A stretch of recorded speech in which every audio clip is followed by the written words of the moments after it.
ناظرین السلام علیکم، میں احمد عائل پاشا آپ تمام ناظرین کا پروگرام افطار ٹائم میں دلی خیر مقدم کرتا ہوں۔ یہ ایک ایسا پروگرام ہے جس میں آپ رمضان سے متعلق کوئی بھی سوال کر سکتے ہیں یا اپنی من پسند کے حساب سے جو آپ کی خواہش ہے، جو فرمائش ہے، اس پر ہم اور نعت بھی سن سکتے ہیں۔ آج ہمارے اسٹوڈیو میں دو مہمانان جو ہے تشریف فرما ہیں، میں آپ کو ان کا تعارف کراتا چلوں۔ ہمارے پہلے مہمان ہیں ڈاکٹر مولانا شمس الرحمان صاحب، جو کشمیر سے تشریف لائے ہیں، سری نگر سے، اور آپ جو ہیں نصرت الاسلام کے چیف ایڈیٹر ہیں، جو کہ ماہانہ میگزین آتی ہے اس کے چیف ایڈیٹر ہیں، اور کئی ایک اخبار میں مسلسل لکھتے چلے آئے ہیں۔ ہمارے چینل پر بھی آپ جو ہے کئی سال سے آپ مولانا صاحب کو دیکھتے چلے آئے ہیں۔ مولانا صاحب آپ کا خیر مقدم ہمارے اسٹوڈیو میں۔ اور ناظرین ہمارے دوسرے مہمان ہیں اسد خان صاحب، جو آپ کو آپ کی فرمائش پر حمد اور نعت سنائیں گے۔ اسد صاحب آپ کا بھی خیر مقدم ہمارے اسٹوڈیو میں۔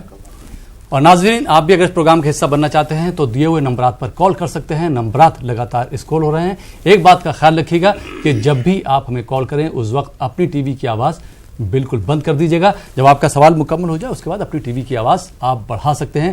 مجھے امید ہے کہ آپ ہمارا بھرپور تعاون کریں گے اس معاملے میں۔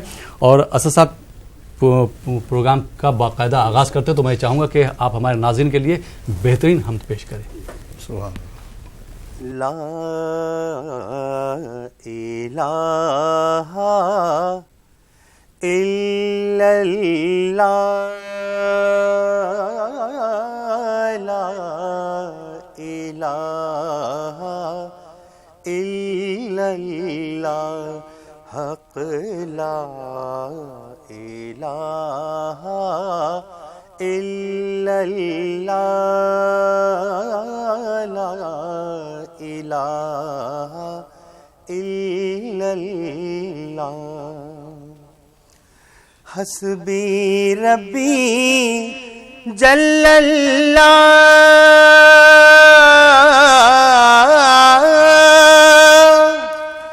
ما فی قلبی غیر اللہ،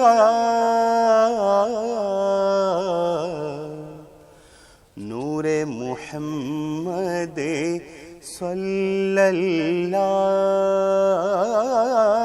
لا الہ الا اللہ، ثنا گو پتا پتا ہے خدایا، دم بدم تیرا، زمین و آسمان تیرے ہیں، یہ موجود و عدم تیرا، دنیا میں تیرا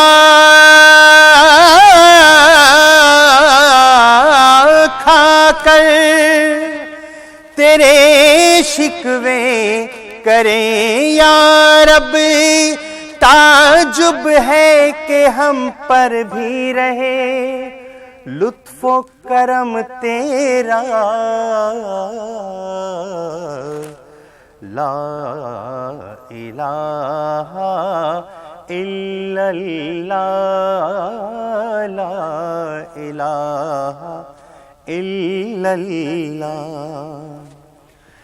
تیرے کرم سے ہمیں کون سی شے ملی نہیں، جھولی ہی میری تنگ ہے، تیرے یہاں کمی نہیں، تو کریم ہی جو ٹھہرا تو کرم کا کیا ٹھکانہ، تو نوازنے پہ آئے، تو نوازنے پہ آئے، تو نواز دے زمانہ، لا الہ الا اللہ، لا الہ الا اللہ۔